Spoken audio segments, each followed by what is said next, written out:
Hello friends, आपका स्वागत है अपने यूट्यूब चैनल RS क्लासेस में। यदि आप इस चैनल पर पहली बार विजिट कर रहे हैं तो आप इस चैनल को सब्सक्राइब कर लें, जिससे कि आपको पर डे की अपडेट मिलती रहे। इस पर मैथ के क्वेश्चन पर डे कराए जाते हैं, जो कि अभी रेलवे की सीरीज़ चल रही है, जो कि प्रीवियस पेपर रेलवे के जो आए हुए हैं वो लगाए जाते हैं। चलिए हम अपने क्वेश्चन की तरफ देखेंगे। पहले क्वेश्चन की हम स्लाइड देखेंगे। पहला क्वेश्चन हमारा कह रहा है कि 301 तथा 501 के बीच, यानी कि और 301 तथा 501 को लेकर कि ऐसी प्राकृतिक संख्याएं जो 7 से विभाज्य हैं उनका कुल योग है। यानी कि इस सवाल में ये कहा गया है कि 301 और 501 के बीच में और इनको दोनों को लेकर ऐसी संख्याएं बताइए, प्राकृतिक संख्याएं जो 7 से विभाज्य हों और उनका कुल योग कितना होगा। तो देखिए, सबसे पहले हम ये देखेंगे कि यानी कि इससे और इसके बीच में कितनी संख्याएं हैं हमारी और कौन कौन सी विभाज्य हैं। तो पहली बात ये इंक्लूड किया गया है। तो क्या 301 7 से विभाज्य है? तो हम देखेंगे कि 301 यानी कि 4 चौको 28 और 7 21 यानी कि ये जो संख्या है वो विभाज्य है। और कितने बार विभाज्य है?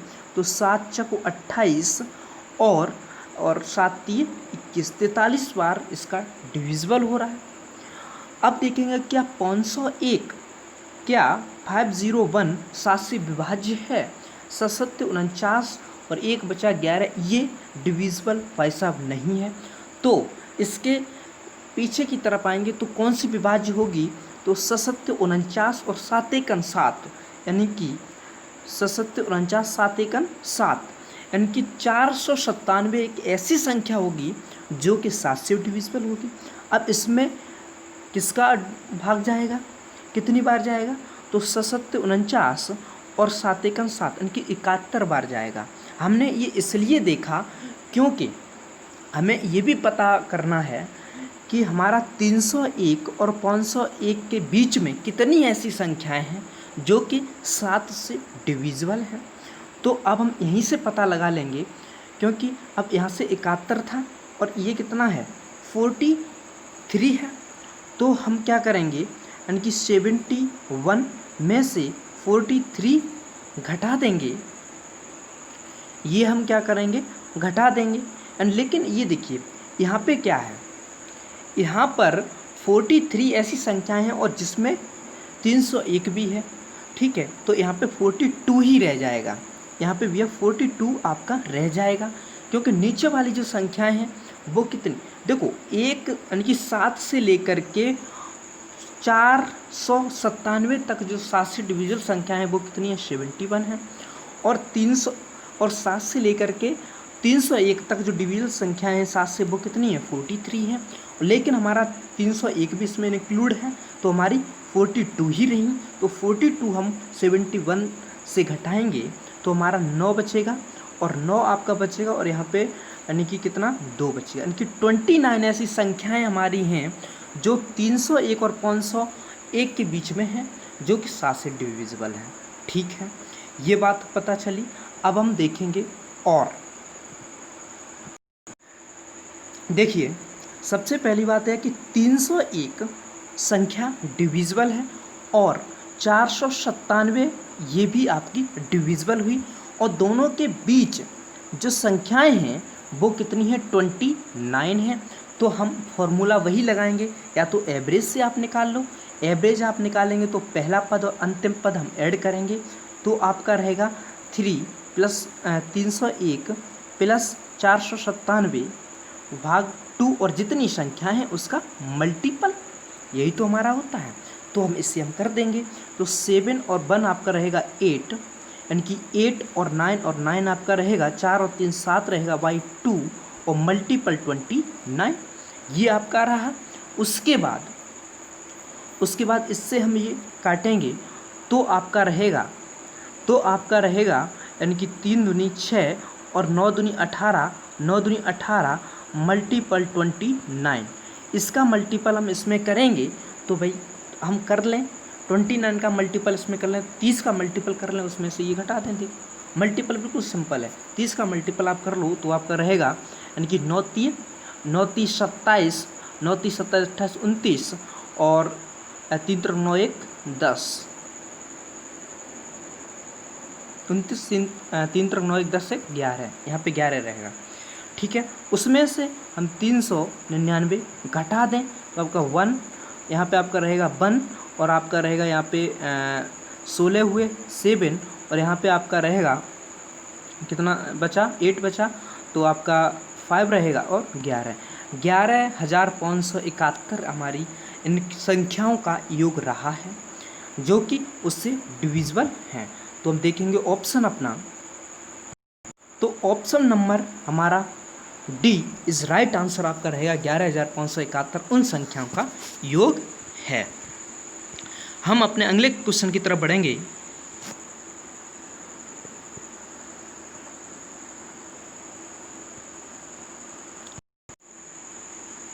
अगला क्वेश्चन आपका कह रहा है कि यदि किसी दो अंकों वाली संख्या को सबसे बड़ी एक अंकों वाली प्राथमिक संख्या के प्राइम नंबर से विभाजित किया जाए तब शेषफल का मान 4 होता है।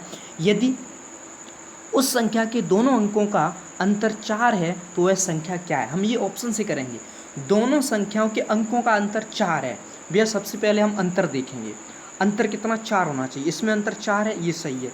इसमें अंतर 4, बी ऑप्शन में अंतर 4 है, नहीं है, ये हटाएंगे। इसमें अंतर 4 है, नहीं है। इसमें अंतर 4 है तो ये सही है। तो अब देखेंगे, अब दूसरी कंडीशन वो क्या कह रहा है कि वो सबसे एक अंक की सबसे बड़ी प्राइम नंबर भैया क्या होता है, सबसे बड़ा एक नंबर, एक संख्या सबसे बड़ा प्राइम नंबर भैया क्या है 7, यानी कि पहले 2 और आपका उसके बाद 3, उसके बाद 5, उसके बाद 7 और बस 7 हुआ 2 अंक, उसके बाद 11 आता है। तो एक अंक का बता रहा है तो 7 बड़ा है, तो 7 से हम भाग तुरंत दे देंगे। किसमें, पहले हम इसमें देंगे तो 7 एक 7 और 0 और 3, इसमें शेषफल भैया कितना आ रहा है 3, तो ये ऑप्शन हटा। ऑप्शन नंबर डी की तरफ जाएंगे। ऑप्शन नंबर डी आपका 95 है, तो 7 से हम भाग देंगे यानी कि 7 एक 7 2 बचेंगे और 7 3 21 और आपका यानी कि 7 3 21 तो 4 आपका शेषफल इसमें आ रहा है। तो option number is D right answer आपका रहेगा। अगले क्वेश्चन की तरफ हम बढ़ेंगे। अगला क्वेश्चन भैया कह रहा है कि यदि x एक सम संख्या है तो अगली विषम संख्या क्या है। जैसे मान लीजिए भैया x क्या है, एक सम संख्या यानी कि 2 एक सम संख्या, तो अगली विषम संख्या भैया 3 होगी, यानी कि उसमें एक ऐड हो गया। तो हम जब x है सम संख्या तो अगली विषम संख्या भैया आपकी कितनी होगी x + 1, यानी कि option B is right answer आपका रहेगा। अगले क्वेश्चन की तरफ बढ़ेंगे। अगला क्वेश्चन भैया कह रहा है कि वह न्यूनतम धनात्मक पूर्ण संख्या n जिसके 24 विभाजक हैं एक तथा n को लेकर, यानी कि पूर्ण संख्या n जिसके 24 विभाजक हैं। देखिए सबसे पहले विभाजक हम निकालेंगे कि विभाजक उसके कितने भैया 24 हैं।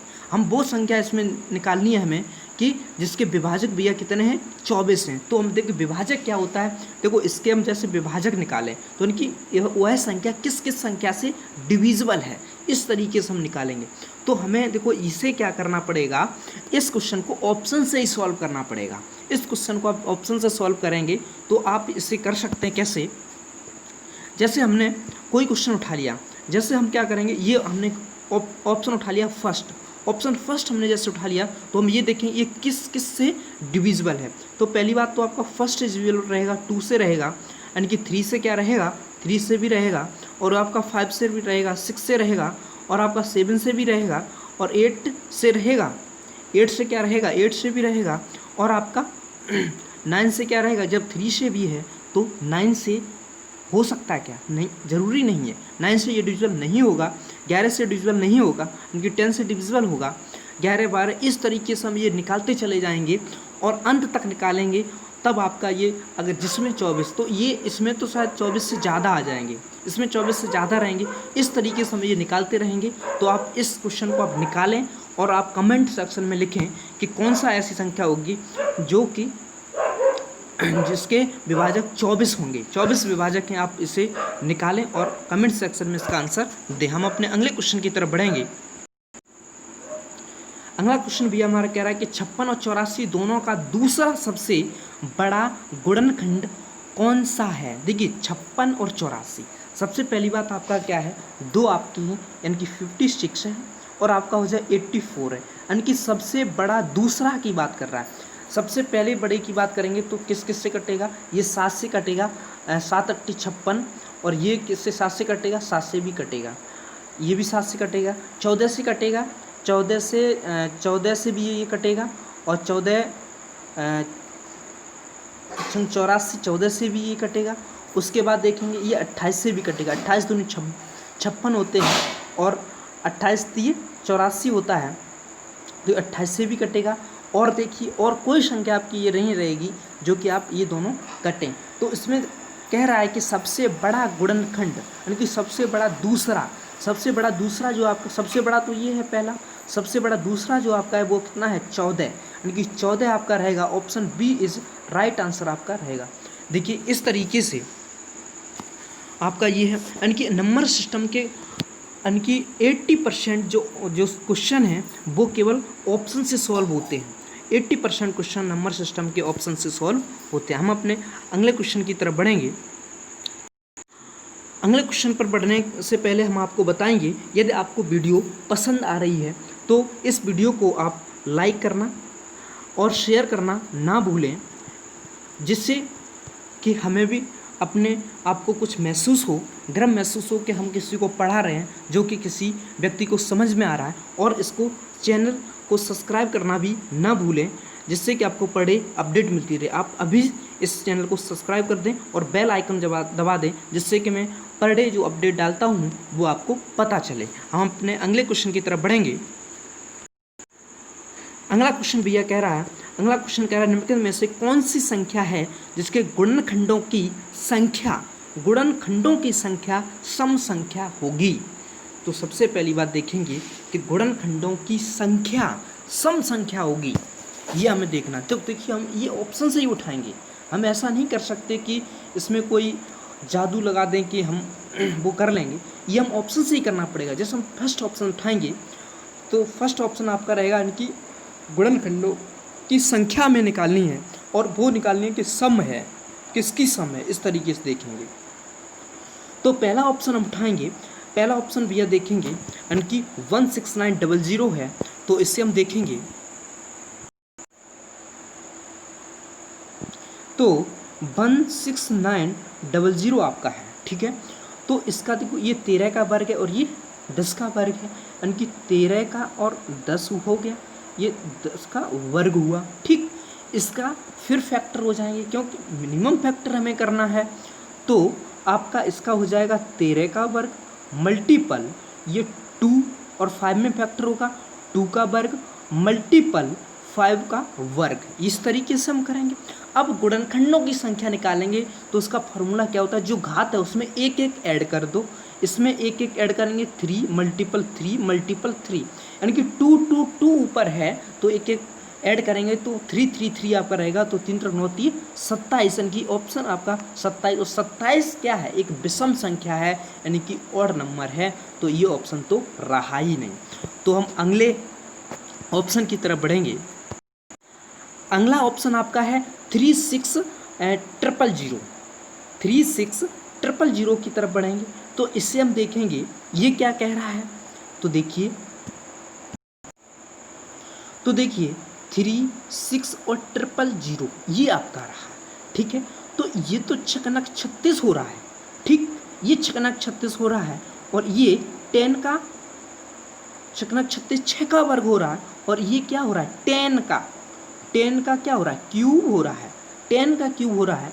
तो ये 6 का और 6 का छकनक 36, 6 के भी फैक्टर होंगे, 6 के फैक्टर होंगे 2 और 3, यानी कि तो 2 पे पावर 2 मल्टीपल 2 3 पे पावर 2 मल्टीपल यहाँ पर भी भैया 2 और 5 का होगा, तो 2 पे पावर 3 और 5 पे पावर 3। तो अब 2 और 2 हम ऐड कर लेंगे तो आपका हो जाएगा 2 पे पावर यानी कि 5 मल्टीपल 3 पे पावर 2 मल्टीपल 5 पे पावर 3। अब गुणनखंडों की संख्या निकालेंगे तो हमने बताया था एक एक जोड़ लेंगे, तो यहाँ पे पावर 5 है तो यार इसका हो जाएगा 6 मल्टीपल, यहाँ पे भैया पावर 2 है तो यहाँ पे उसका हो जाएगा 3 और इसका मल्टीपल घात 3 है तो इसका हो जाएगा 4। तो 6 3 18, 18 चको कितना होता है 72 यानी कि 72। तो इसकी जो गुणनखंडों की संख्या है वो इवन यानी कि सम आई है, तो यही ऑप्शन आपका राइट हुआ।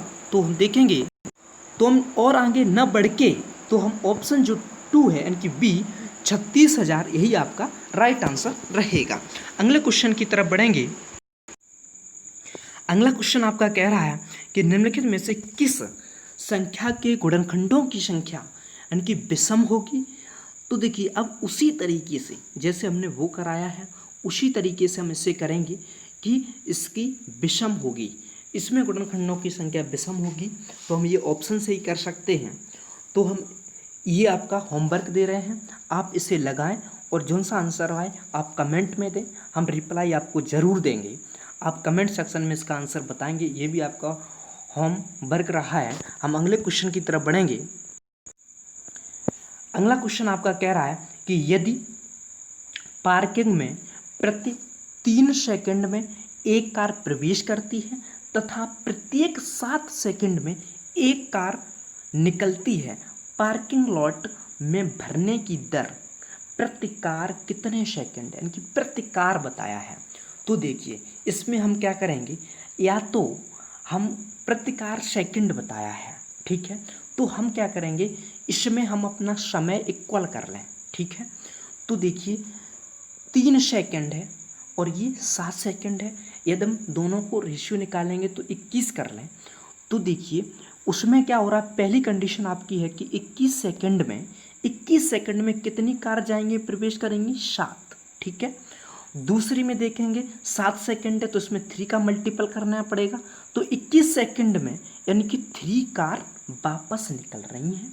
तो हमें रिजल्ट जो प्राप्त हुआ है वो हुआ है कि 21 सेकंड में यानी कि 4 कार अंदर रहीं, पार्किंग लॉट में रहीं, क्योंकि 7 ने प्रवेश किया था 21 सेकंड में, उस 21 सेकंड के अंदर 7 ने प्रवेश किया था और 3 निकली थी। तो यानी कि 4 जो कार हैं वो उस पार्किंग लॉट में रहीं 21 सेकंड के अंदर। अब वो कह रहा है कि प्रति कार कितने सेकंड, प्रति कार कह रहा है तो 21 सेकंड हुई प्रति यानी कि 4 कार हुई, ठीक है। तो ये आपका रहेगा। तो इससे ही हम अपना ऑप्शन देख लेंगे, तो इसे उस भिन्न में करेंगे तो 5 सही 1/4 यानी कि ऑप्शन आपका बी इस राइट आंसर रहा है। देखिए हम इस क्वेश्चन में कोई एक्स नहीं मानेंगे, जो वो क्वेश्चन कह रहा है उसी कंडीशन को हम फॉलो करेंगे और हम अपना ऑप्शन निकाल लेंगे, ठीक है। अगले क्वेश्चन की तरफ बढ़ेंगे। अगला क्वेश्चन हमारा कह रहा है यानी कि 225 मीटर लंबे वाड़े में 26 पेड़ इस प्रकार लगाए गए हैं जिनके बीच की दूरी बराबर है, बाड़े में प्रत्येक किनारे पर एक पेड़ हो तो पेड़ के बीच की दूरी क्या है। देखिए 26 पेड़ लगाए गए हैं तो उसमें अंतर कितने का ये बताया गया है और वो दूरी कितनी है 225 मीटर लंबाई में। भाई साहब 26 पेड़ लगाए गए हैं तो हमें ये बताना है कि उनके बीच की दूरी कितनी है, ठीक है। देखिए जब हम पेड़ को स्टार्ट करते हैं तो जैसे हमने पेड़ लगाए, पहला पेड़, दूसरा पेड़, तीसरा पेड़, तो क्या हुआ हमने 3 पेड़ लगाए लेकिन उनके बीच की दूरी कितनी है 2 है, ठीक है। बीच की दूरी 2 हुई यानी कि 2 यूनिट मान लो, चाहे कुछ भी मान लो, यानी कि गैप मान लो, गैप कितने हुए 2, लेकिन पेड़ कितने हुए 3, यानी कि हमेशा जितने गैप होते हैं उससे एक ज़्यादा पेड़ रहता है, क्योंकि एक इसमें लगा है एक अंत में 2 लग जाते हैं जबकि गैप एक ही जोड़ा जाता है, इसलिए गैप हमेशा एक कम होता है पेड़ों से। जैसे हम मान लीजिए 4 पेड़ कर लें तो हमारे गैप कितने हो गए 3, तो इसी तरीके से इसमें 26 आपके क्या हैं पेड़ हैं, तो आपके गैप जो हुए, जो उनके बीच की दूरी यानी कि जो गैप हुए वो कितने हुए 25, गैप 25 हुए और हमारी दूरी कितनी है भाई साहब 225, तो इससे हम डिवाइड कर देंगे तो आपका 9 निकल के आएगा, यानी कि उनके बीच की जो दूरी है, जो गैप है ना, वो 9 मीटर का है। इस तरीके से हम ये करेंगे तो ये आपका ऑप्शन फर्स्ट जो है वो राइट आंसर है। हम अपने अगले क्वेश्चन की तरफ बढ़ेंगे। अगला क्वेश्चन हमारा कह रहा है कि एक विशिष्ट लदान में 120 नई कारें हैं, जिनमें से 2/3 कारों में रेडियो लगे हुए थे तथा 2/5 कार में एयर कंडीशन लगे हुए थे। यदि 20 कार में न रेडियो और न एयर कंडीशन लगे हुए थे तो इस पारेषण में कितनी कारों में रेडियो और एयर कंडीशन दोनों लगे हुए थे। वैसे तो ये वेन आरेख का क्वेश्चन है, नंबर सिस्टम में दे रखा है, तो नंबर सिस्टम की तरफ करेंगे। तो देखिए 120 कारें थीं, जिनमें से 2/3, तो 120 का 2/3 निकालेंगे तो 3 चौको 12, यानी 3 से ये काट देंगे ना, 3 चौको 12 और 4 दूनी 8, यानी 80 कारें। 2/3 का मतलब 80 कारें में रेडियो लगे हुए थे भाई साहब। 2/5 कारों में एयर कंडीशन था, यानी कि AC लगा हुआ था। तो 2/5 निकालेंगे तो 5 दूनी 10, 5 चौको 20, यानी कि 24 हुआ। एक 24 हुआ तो दोनों कितना हुआ 40, 24 दूनी 48 में भैया AC लगा हुआ था, ठीक है। और 20 कारें ऐसी थीं जिसमें 20 कारें ऐसी थीं जिसमें न तो रेडियो था और ना ही एयर कंडीशन था, यानी कि कोई भी नहीं था, न तो रेडियो था ना ही AC लगी हुई थी। तो बता रहा है कि कितनी कारों में रेडियो और एयर कंडीशन दोनों लगे हुए थे। तो देखिए भाई साहब, ये हम ऐड करेंगे, इसे ऐड करेंगे तो आपका 8 और 8 4 12 और 2 14, यानी कि 148 ऐसी कारें हो रही हैं, ठीक है। जो ज़्यादा निकल रही ना उसी में रेडियो और एयर कंडीशन दोनों लगे हुए थे, क्योंकि हमें अलग अलग तो पता है, लेकिन वो कारें नहीं पता हैं जिसमें दोनों चीज़ लगे हुए थे। तो जो ज़्यादा आई हुई हैं वही वो कारें हैं जिसमें दोनों चीज़ लगी हुई थी। तो 148 में से 120 हम घटा देंगे तो आपका 28 ऐसी कारें हैं जिसमें दोनों चीज़ें लगी हुई हैं, यानी कि रेडियो भी लगा हुआ है और एयर कंडीशन भी लगा हुआ है। इस तरीके से हमारा ऑप्शन डी इस राइट आंसर आपका रहा है। हम ये आपका पहला यानी कि लास्ट क्वेश्चन आपका ये वाला था। तो हम ये लास्ट क्वेश्चन था। यदि आपको वीडियो, एक बार हम फिर कहना चाहेंगे, यदि आपको वीडियो पसंद आई हो तो इस वीडियो को लाइक करें और अपने दोस्तों के साथ शेयर करें। और यदि आप पर डे रेलवे की प्रीवियस पेपर ये लगाना चाहते हैं मैथ के क्वेश्चन बिल्कुल शॉर्ट तरीके से, तो आप इस चैनल को सब्सक्राइब ज़रूर कर लें, जिससे कि आपको पर डे की अपडेट मिलती रहे और हमें क्वेश्चन डालते रहेंगे और आप आराम से एंजॉय लेते रहेंगे। और उसमें बेल आइकन भी आप दबाएं, जिससे कि पर डे अपडेट आपको मिलती रहे। Thank you for watching this video और आपका दिन शुभ हो।